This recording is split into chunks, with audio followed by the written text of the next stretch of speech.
Eleições 2024. Candidaturas femininas avançam, mas a desigualdade persiste. Revista Chapuri. Matéria de capa. Edição 119. Setembro de 2024. Por Zezé Weiss, Maria Letícia Marques, Janaína Faustino. Não tem caminho que eu não ande, e não tem rio que eu não atravesse, e nem tem pau que eu não arranque, e nem tem pedra que eu não quebre. Força das Águas. Canção do Inário do Santo Daime. Versão similar encontrada também nos cantos rituais dos pajés Tremembé. Nós, mulheres, somos maioria em nosso país. Os dados do Censo Demográfico, IBGE, 2022, registram que a população brasileira é composta por 104,5 milhões de mulheres, 51,5%, e 98,5 milhões de homens, 48,5%. Ou seja, o Brasil tem 6 milhões de mulheres a mais do que homens. Somos 2 vezes mais mulheres do que a população de Brasília, 2,8 milhões de habitantes, a terceira cidade mais populosa do país. Somos também maioria entre as pessoas que votam. Segundo dados do Tribunal Superior Eleitoral, TSE, o Brasil tem cerca de 81,8 milhões de eleitoras, aproximadamente 53% do universo votante, enquanto os homens são 74,1 milhões, o que corresponde a 47% do eleitorado brasileiro. Segundo dados do Cefêmea, quase 62% dos municípios têm maioria do eleitorado feminino, sendo Maceió cidade com maior proporção de mulheres eleitoras, 55%, e São Paulo o estado que lidera em número de eleitoras, mas o quarto colocado no ranking de maior proporção feminina. Na outra ponta, segundo o Cefêmea, aparece o Pará, com a menor proporção feminina. Entretanto, esses dados estatísticos e eleitorais não refletem a realidade no comando das prefeituras brasileiras. De acordo com o Instituto Alziras, os homens são prefeitos de 88% dos municípios, enquanto as mulheres estão na chefia de apenas 12% das prefeituras, e as mulheres negras governam apenas 4% dos municípios. O Estado brasileiro, por meio da Justiça Eleitoral, vem tentando reduzir essa desigualdade.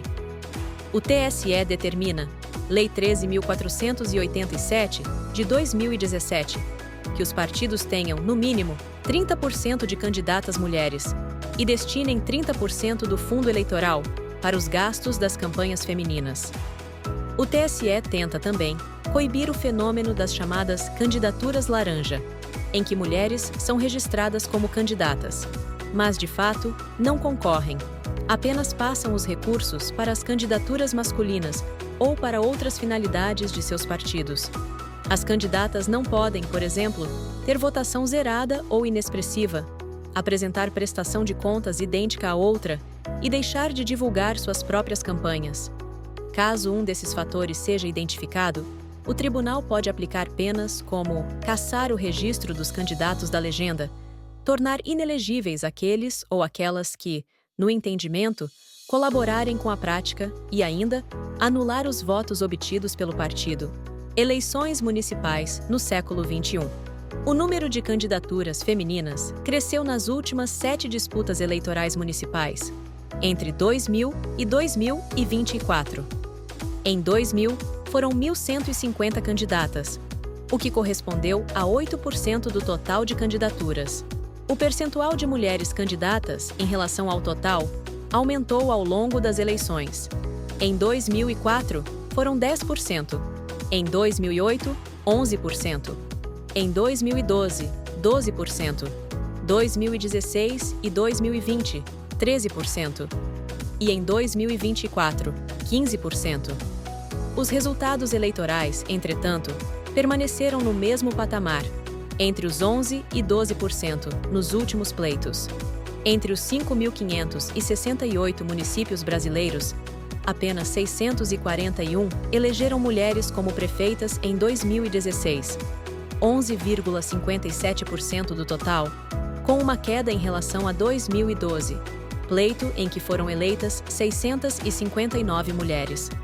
Em 2020, as primeiras eleições municipais, com cota de 30%, exigência de pelo menos 30% dos fundos eleitoral e partidário e de 30% do tempo de propaganda eleitoral gratuita no rádio e na TV para as candidaturas femininas, foram eleitas 658 prefeitas, 11,8%, uma a menos que em 2012 e 17 a mais que em 2016.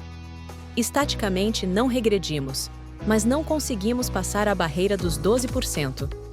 Em depoimento à Agência Senado, o senador Paulo Paim, PT Rio Grande do Sul, apontou, à época, como um dos problemas mais sérios enfrentados pelas mulheres candidatas em 2020, o fato de que os partidos não repassaram os 30% do fundo eleitoral para as candidatas, em particular para as candidatas negras que, destaca o senador, sofreram mais uma forma de violência e foram as mais prejudicadas. Eleições municipais em 2024. De acordo com o TSE, o Brasil tem mais de 115 milhões de brasileiros e brasileiras em condições de ir às urnas em 2024. Já o número de eleitores e eleitoras com direito ao voto facultativo está na casa de 22 milhões, dentre os quais 12 milhões são mulheres. Em nosso país, o voto é obrigatório a partir dos 18 anos. Para pessoas maiores de 70 anos e jovens com idade entre 16 e 18 anos, o voto é facultativo. Dados da Confederação Nacional dos Municípios, CNM, divulgados em matéria do G1, registram 2024 como o ano eleitoral com o maior percentual, 15% das vagas, de candidaturas femininas para as prefeituras desde 2000. No total, a Justiça Eleitoral registra 15.455 candidaturas a prefeito ou prefeita. Dessas, 2.311 são de mulheres, o que corresponde a 15% do total. As candidaturas femininas estão distribuídas por 1.947 municípios. Outro dado é que, em 2024, 18% das candidatas concorrem à reeleição. O número de mulheres candidatas só supera o de homens em 189 municípios.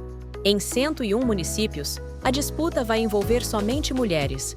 Em 24 municípios, segundo a CNM, há apenas uma candidatura registrada e só tem uma mulher disputando, portanto, em candidatura única. Apenas em 35% dos municípios há pelo menos uma candidata na disputa. O Nordeste é, segundo a CNM, a região com o maior percentual de candidatas, 37%. Em seguida, vem as regiões Sudeste, 28%, Sul, 17%, Norte, 10% e Centro-Oeste, 8%. Mais da metade das candidatas, 52%, são de 5 partidos: MDB, 13%, PT, 11%, PSD, 10%, PL, 9% e União Brasil, 9%. A CNM também divulgou o perfil das candidatas em 2024. Na maioria, elas se declaram empresárias, advogadas, servidoras e professoras. Têm idade média de 49 anos, são casadas, 56%, têm curso superior completo, 79%, e se dizem brancas, 62%. Candidatas nas capitais. Dados do Instituto Alziras mostram que, das 26 capitais de estados brasileiros, nos últimos 2 pleitos eleitorais, somente 2, ambas no norte do país, elegeram mulheres para comandar suas prefeituras. Em 2016, a turismóloga Tereza Surita, PMDB, foi reeleita no primeiro turno com 79,39% para a Prefeitura de Boa Vista, Roraima. Maria Tereza Sáenz Surita Guimarães foi primeira-dama do estado na gestão do então governador Romero Jucá. Elegeu-se prefeita da capital por 5 vezes e deputada federal por Roraima por 2 mandatos. Em 2020, a fonoaudióloga e empresária Cíntia Ribeiro, PSB, obteve 36,24% dos votos para o Executivo de Palmas, Tocantins. Eleita vice-prefeita em 2016, desde 2018, Cíntia Alves Caetano Ribeiro já ocupava o cargo de prefeita de Palmas, em substituição ao prefeito eleito, Carlos Amacha, que, depois de 1 ano e 3 meses como prefeito, renunciou ao cargo para disputar o governo do estado. Os resultados nas capitais refletem a disparidade nacional. Mesmo com o incentivo da Justiça Eleitoral, as mulheres são ampla minoria na disputa eleitoral de 2024. Em 2024, o TSE atualizou as normas para prevenir fraude na cota de gênero, mas, ainda assim, tomando-se por referência apenas as capitais, um levantamento realizado em 8 de agosto pela revista Chapuri mostra que apenas 38 mulheres estão na disputa para o cargo de prefeita nas 26 capitais dos estados brasileiros. Região Norte. Dentre as mulheres candidatas, 9 são da região Norte: Belém, 2, Boa Vista, 1, Macapá, 2, Palmas, 2 e Porto Velho, 2. Manaus e Rio Branco não registraram candidaturas femininas. Com relação à filiação partidária, são 2 do partido União Brasil, Roraima e Rondônia, 1 do Republicanos, Amapá, 1 do PSDB, Amapá, 1 do PL, Tocantins, 1 do MDB, Rondônia, 1 da UP, Pará e 1 do PSTU, Pará. Região Nordeste. A região Nordeste tem 11 candidatas, o maior número em todas as capitais: Aracaju, 5, Maceió, 2, Natal, 1, Recife, 3, Salvador, 1, São Luís, 1, Teresina, 1.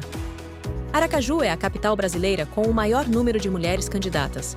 As mulheres candidatas nas capitais do Nordeste concorrem pelos seguintes partidos: PT, 2, Sergipe e Rio Grande do Norte; PSOL, 2, Sergipe e Pernambuco; MDB, 1, Sergipe; PL, 1, Sergipe; PSTU, 1, Pernambuco; UP, 2, Alagoas e Pernambuco; e PCO, 1, Alagoas. Fortaleza e João Pessoa não registraram candidaturas femininas. Região Sudeste. No Sudeste, são 8 candidatas: Belo Horizonte, 3, Rio de Janeiro, 2, São Paulo, 2 e Espírito Santo, 1. Com relação aos partidos: PDT, 1, Minas Gerais; UP, 2, Minas Gerais e Rio de Janeiro; PCO, 1, Minas Gerais; Novo, 2, Rio de Janeiro e São Paulo; PSB, 1, São Paulo; e PSOL, 1, Espírito Santo. Região Sul. Na região Sul, há 6 candidatas: Paraná, 3, Rio Grande do Sul, 3. Cada candidata concorre por um partido: PSOL, 1, Paraná; PMB, 1, Paraná; PP, 1, Paraná; PSTU, 1, Rio Grande do Sul; PDT, 1, Rio Grande do Sul; e PT, 1, Rio Grande do Sul. O estado de Santa Catarina não registrou candidatura feminina a prefeita por nenhum partido. Região Centro-Oeste. No Centro-Oeste, foram registradas 4 candidaturas de mulheres: Campo Grande, 2, Goiânia, 2. Em Cuiabá, nenhuma mulher concorre à prefeitura. Entre as candidatas, 2 concorrem pelo PT, Goiânia e Mato Grosso do Sul; 1 pelo PP, Mato Grosso do Sul, e 1 pelo União Brasil, Mato Grosso do Sul. Por que tamanha desigualdade? Considerando o mapa das candidaturas femininas apenas nas capitais de estado, fica uma pergunta: por que, apesar das ações afirmativas recentes do TSE, as mulheres continuam sendo minoria no contexto político? Segundo a socióloga britânica Pippa Norris, que estudou a subrepresentação das mulheres na política, a menor participação das mulheres em relação aos homens pode ser explicada por uma combinação de fatores históricos, sociais, culturais e psicológicos. Há um histórico de apartação social, onde as mulheres foram excluídas do espaço público, incluindo a política. Durante séculos, as mulheres foram limitadas ao ambiente doméstico, enquanto os homens sempre participavam ativamente de decisões políticas. Inclusive, o direito ao voto e a participação política efetiva das mulheres nas eleições é uma conquista recente em muitos lugares do mundo. Em diversos países, o sufrágio feminino só foi garantido no século XX, o que deixou as mulheres com menos tempo de participação política ativa. No Brasil, o direito de votar só foi conquistado pelas mulheres, depois de muita luta, em 24 de fevereiro de 1932, por meio do Decreto 21.076, que instituiu o Código Eleitoral, criou a Justiça Eleitoral e também o voto secreto no governo Getúlio Vargas. Mas, de fato, as mulheres só puderam votar e ser votadas em 1933, para a Assembleia Nacional Constituinte, que consolidou o direito ao voto feminino na Constituição de 1934. Além disso, culturalmente, as meninas e os meninos são socializados de maneiras diferentes. Homens são frequentemente incentivados a se engajarem em áreas competitivas e de liderança, como a política, enquanto mulheres são orientadas a papéis mais voltados para o cuidado e as relações interpessoais. As mulheres muitas vezes não são incentivadas, desde cedo, a se interessarem por política ou a almejarem cargos de liderança, o que pode corroborar para a redução de seu interesse e envolvimento em debates e questões políticas. Portanto, é importante que haja um fortalecimento de políticas públicas para garantir a participação das mulheres no contexto político, levando em consideração que as consequências da subrepresentação das mulheres no poder legislativo podem impactar negativamente o avanço das pautas femininas no Brasil. Zezé Weiss, jornalista, editora da revista Chapuri. Janaína Faustino, gestora ambiental, gerente executiva da revista Chapuri.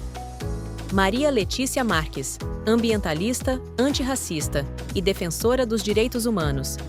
Estudante de Direito. Redatora voluntária.